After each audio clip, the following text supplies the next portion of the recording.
জানেন ভাতিজারে তুমি তো বড় জাদুকর হয়ে গিয়েছে, সকলে বলুন নাউজুবিল্লাহ।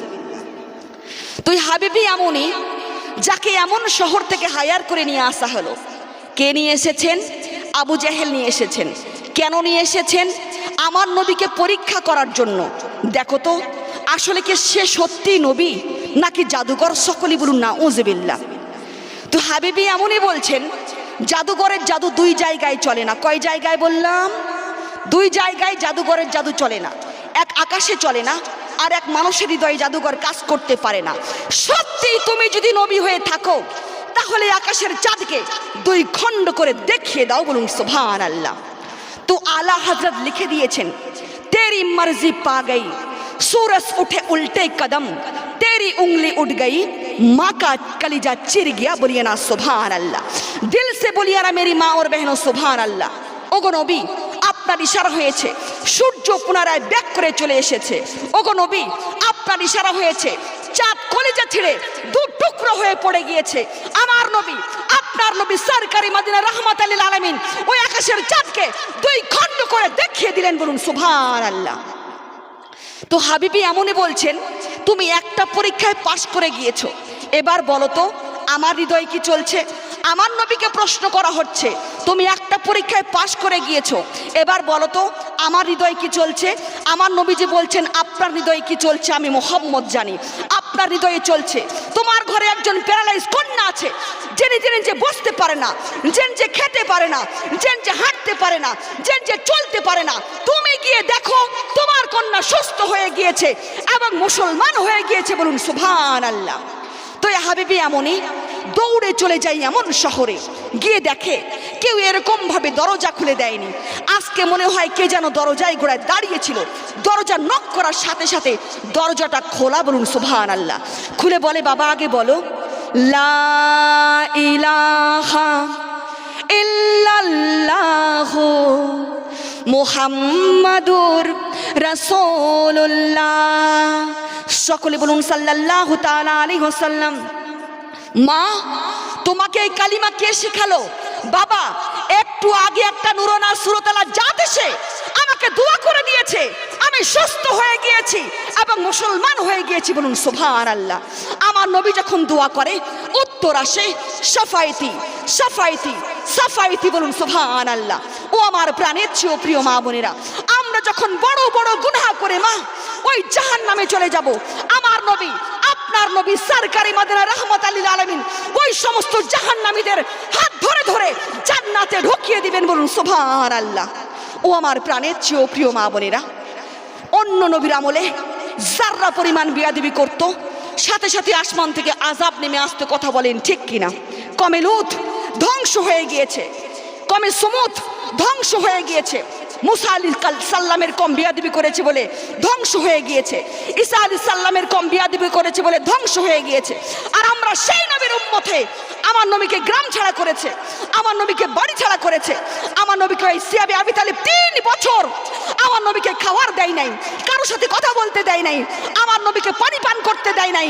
আমার নবীর সাহাবারা গাছের পাতা খেয়েছে, মা গাছের পাতা খেয়েছে।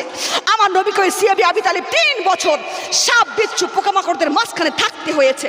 ও আমার প্রাণের চেয়েও প্রিয় মা বোনেরা, আমার নবীকে হত্যা করার জন্য সবাই মিলে তরোয়াল দিয়ে ঘেরাও করেছে, আমার নবীকে হত্যা করার জন্য সবাই মিলে আক্রমণ করেছে।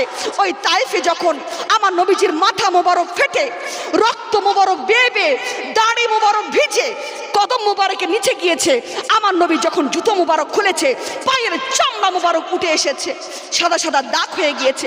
আমার নবী আপনার নবী সরকারি মদিনা রাহমাতুল লিল আলামিন যদি প্রতিশোধ নিতে চাইতো তাহলে আকাশের এক একটা মেঘকে ফেলে ফেলে ধ্বংস করতে পারতো, কথা বলেন ঠিক কিনা? ওই জলের ফেরেশতা এসে বলে ওগো নবী আপনি একবার হুকুম করুন তাদেরকে ধসিয়ে দেই, তাদেরকে ডুবিয়ে দেই। নবী বলেন না না না, এরা আমার উম্মত, এরা আমার উম্মত, এরা আমাকে চিনতে পারেনি, এরা আমাকে বুঝতে পারেনি, এরা আমার উম্মত, এরা আমাকে এখনো চিনতে পারেনি। ওই পাহাড়ের ফেরেশতা এসে বলে ওগো নবী আপনি একবার হুকুম করুন তাদেরকে ধসিয়ে দেই, তাদেরকে ধসিয়ে দেই।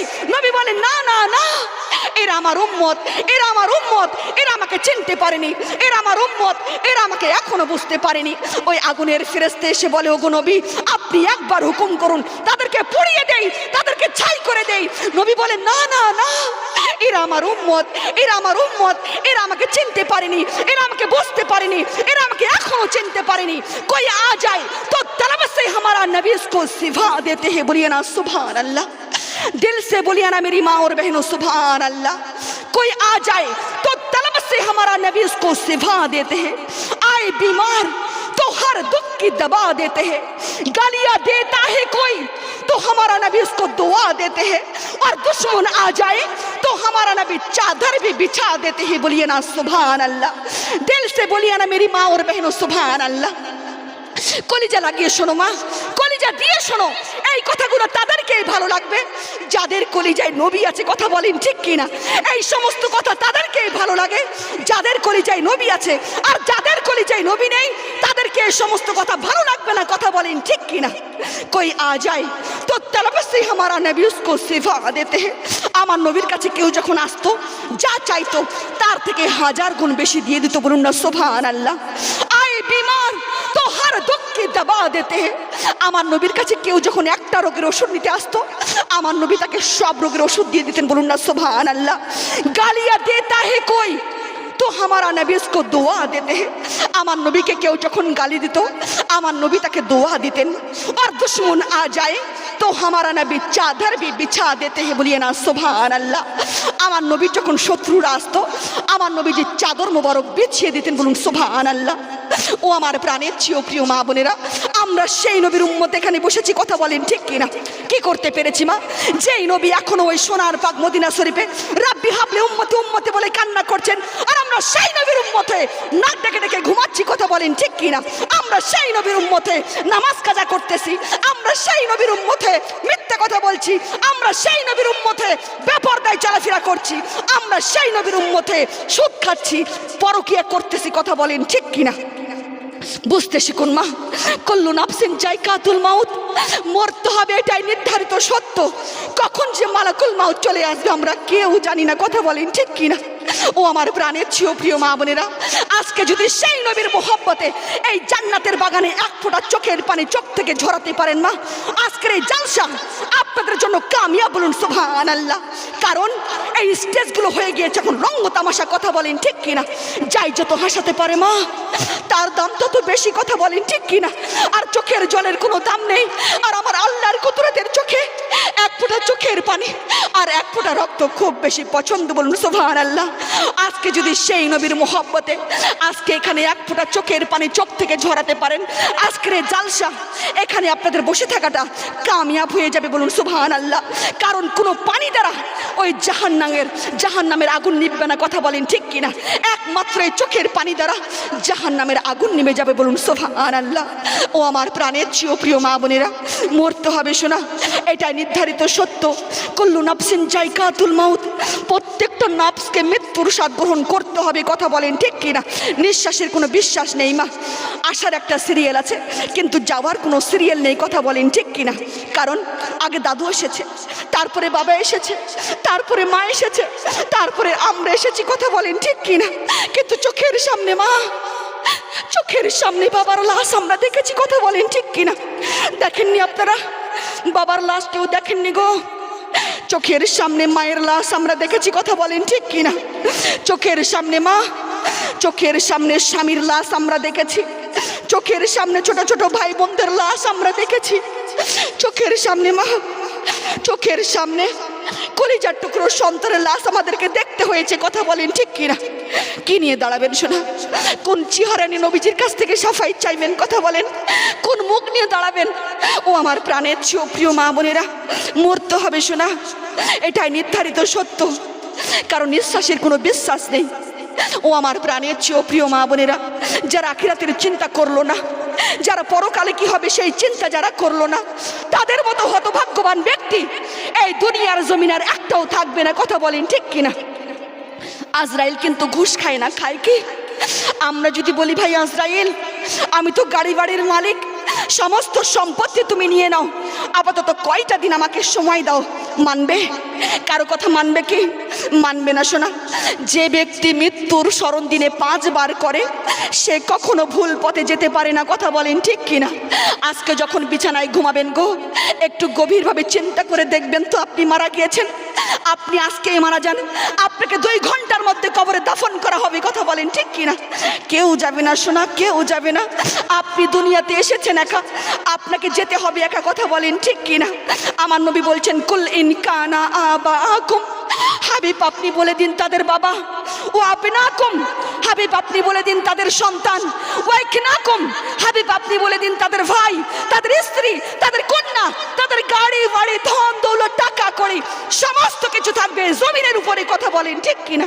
আর আপনার এবং আমার সাথে ওই 3.5 হাত মাটির নিচে যিনি যাবেন তিনি হচ্ছেন আমাদের দরদি নবী। আর আমাদের আমল বলুন সুবহানাল্লাহ, আমল ছাড়া কবরে কিছুই যাবে না, কথা বলেন ঠিক কিনা?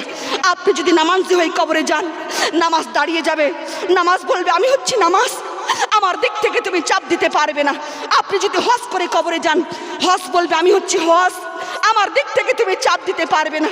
আপনি যদি রোজা রেখে কবরে যান, রোজা বলবে আমি হচ্ছে রোজা, আমার দিক থেকে তুমি চাপ দিতে পারবে না। আপনি যদি দান করে কবরে যান, দান বলবে আমি হচ্ছে দান, আমার দিক থেকে তুমি চাপ দিতে পারবে না, কারণ এই দানি হাত কখনো জাহান্নামের আগুনে জ্বলবে না, কথা বলেন ঠিক কিনা? আর আমার রাসূল বলেছেন এই হাত যদি না জ্বলে, হাতের সাথে গোটা বডি চলে যাবে জান্নাতে, বলুন সুবহানাল্লাহ। জাহান্নামের শাস্তি ভোগ করার মতো শক্তি আমাদের শরীরে, কারণ এই কথা বলেন ঠিক কিনা? পারবো না সোনা, কেউ পারবো না গো। রান্না করতে গেলে আগুনের যদি ছেঁকা লেগে যায় আমরা সহ্য করতে পারি না, কথা বলেন ঠিক কিনা? রোদের তাপ সহ্য করতে পারি না, ওই জাহান্নামের আগুন সহ্য কেমন করে করবেন, কথা বলেন? ও আমার প্রাণের চেয়েও প্রিয় মা বোনেরা, ওই কবরে আজকে আপনার বাবা শুয়ে আছে, আপনার মা শুয়ে আছে, আপনার ভাই শুয়ে আছে, আপনার কলিজার টুকরো সন্তান শুয়ে আছে, আপনার স্বামী শুয়ে আছে। এখান থেকে দেশ বিদেশের খবর নিতে পারবেন, কিন্তু এই কবরস্থানে গিয়ে দেখেন তো আপনার আপনজনের খবর নিতে পারেন কিনা? পারবেন না সোনা, কেউ পারবেন না। ও আমার প্রাণের চেয়েও প্রিয় মা বোনেরা, কবরের ভয় কাদের অন্তরে আছে হাত তুলে দেখান সোনা, হাত তুলে দেখাবেন। যারা যারা পরিমাণ কবরকে ভয় করে থাকেন তারা হাত তুলবেন, আর যারা মনে করেছেন মরলে কি হবে দেখা যাবে, তাদেরকে হাত তোলার কোনো প্রয়োজন নেই। যারা সত্যি কবরকে হাত ভয় করে থাকেন তারা হাত তুলবেন, সোজা করে তুলবেন শোনা, কারণ আল্লাহ দেখছে, আল্লাহর ফেরেশতারা ক্যামেরা করছে। আমার নবী বলবে গো আল্লাহ আপনি দেখুন, এই মুর্শিদাবাদের মা বোনেরা কবরকে স্মরণ করে কেঁদেছে, কবরের ভয়ে হাত তুলেছে। যারা যারা হাত তুলেছে তারা জিন্দেগির গুনাহগুলো মাফ করে দিন, বলুন সুবহানাল্লাহ। এখান থেকে শুধুমাত্র একটা হাতকে দেখতে চাইবো শোনা, শুধুমাত্র একটা হাত। সবাই যদি জান্নাতে যেতে পারতো, আল্লাহ কিন্তু জাহান্নাম তৈরি করতো না, কথা বলেন ঠিক কিনা? এখান থেকে শুধুমাত্র একটা হাত দেখতে চাইবো, শুধুমাত্র একটা হাত নবীজির খাস উম্মতিকে দেখতে চাইবো, যে ওই কবরস্থান উপলক্ষে 1000 টাকা দান করবেন গো, শুধুমাত্র 1000 টাকা দান করবেন। কেউ নেই হাত তুলেন, কেউ নেই গো, শুধুমাত্র 1000 টাকা দান করবেন। টাকা যদি না বলে নারে তাকবীর, উঠে আসেন শোনা, আপনার দানি হাত আমার সাথে লাগলে আমি ধন্য হয়ে যাব। উঠে আসেন, নামটা লিখিয়ে দিবেন, কারণ আল্লাহ দেখছে। কাল কিয়ামতের মাঠে হাসরের দিনে নাম ধরে ধরে জান্নাতে দেওয়া হবে, বলুন সুবহানাল্লাহ। উঠে আসেন শোনা, দিলটাকে নরম করে উঠে আসবেন। আপনার বাবা চলে গিয়েছে, আপনার মা চলে গিয়েছে, আপনার ভাই চলে গিয়েছে। আজকে যদি আপনার মায়ের মহব্বতে দান করেন, কালকে আপনার সন্তান আপনার মহব্বতে দান করবে। আর আপনি যদি পাষাণ হয়ে বসে থাকেন, আপনার সন্তানটাও আপনাদের প্রতি পাষাণ হয়ে যাবে। মা ওই দিক দিয়ে ঘুরে আসবেন, আপনার হাতের সাথে আমি একটু মুসাফ করব, কারণ আপনার দানি হাত আমার সাথে লাগলে আমি ধন্য হয়ে যাব। উঠে আসেন শোনা, জান্নাতের বাগানকে সাক্ষী করে নামগুলো ঘোষণা করে দেন গো। কালকে দিবেন, 1 মাস পরে দিবেন, না হলে আপনি 6 মাস পরে দিবেন। উঠে আসেন শোনা, উঠে আসেন, পাষাণ হয়ে বসে থাকবেন না। আমার নবী যদি আপনাদের প্রতি পাষাণ হয়ে যায়, আপনারা জান্নাতে যেতে পারবেন না, কারণ নবীর জন্যই আল্লাহ জান্নাত বানিয়েছেন, বলুন সুবহানাল্লাহ। উঠে আসেন শোনা, নামগুলো ঘোষণা করবেন। এদিক দিয়ে আসেন গো, এদিক দিয়ে আসেন, এই তো জায়গা ফাঁকা আছে, এখানে খাতা কলম নিয়ে বসো এখানে। উঠে আসেন শোনা, উঠে আসেন মা, উঠে আসেন মা, উঠে আসেন শোনা। দেখেন কিভাবে আমার মা জননী কান্না করতে করতে 1000 টাকার দাতা, বলুন সুবহানাল্লাহ। কি নাম, কি কত কি কি প্যান্ডেল করেছেন গো, আমি তো আর লাগালে পাচ্ছি না। বলে নারে তাকবীর, কি নাম শোনা? নাজিরা।